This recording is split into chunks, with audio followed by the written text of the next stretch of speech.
بعضی برادرها سوال دادن که آخر پیامبر صلی الله علیه و سلم بعد نماز فرض دعا قبول است کو؟ گفتن کج برای چی شما این کار کردید؟ گفتن بله.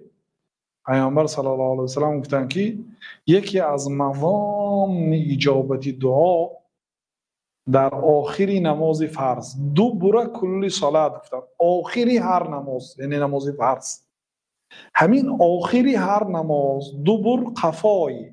اینا دو خیل فهمیدند علما. بعضی ها فهمیدند که بعد سلام و بعضی ها فهمیدند که پیش از سلام. مثلا دبر انسان هم در داخل انسان است، بیرون از انسان نیست. مخرج انسان، آخری انسان، آخری نماز. در آخری نماز ای معاذ من تو را در راه الله تعالی دوست می‌دارم. گفتم قسم به نام الله تعالی من تو را دوست می‌دارم.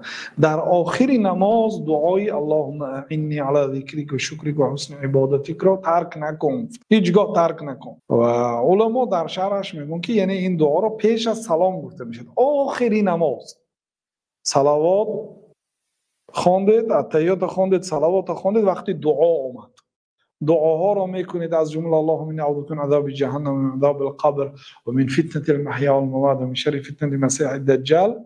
یا با دیگر دعاها را هم اجازت است که گویید، چون که پیامبر صلی الله علیه و سلم ثم لیتخیر من الادعیه ما شاء، سپس از دعاها کدامش خواهد اختیار کنند. اگر امام نباشید و تنها گذار باشید چقدر دراز میتونید پیش از سلام دعا کنید. مکانی قبول دعا هست پیش از سلام، آخری نماز است، اونجا جای قبول دعا هست. اما بعد سلام دادن الکی شما مشغول به دیگر ذکرها هستید.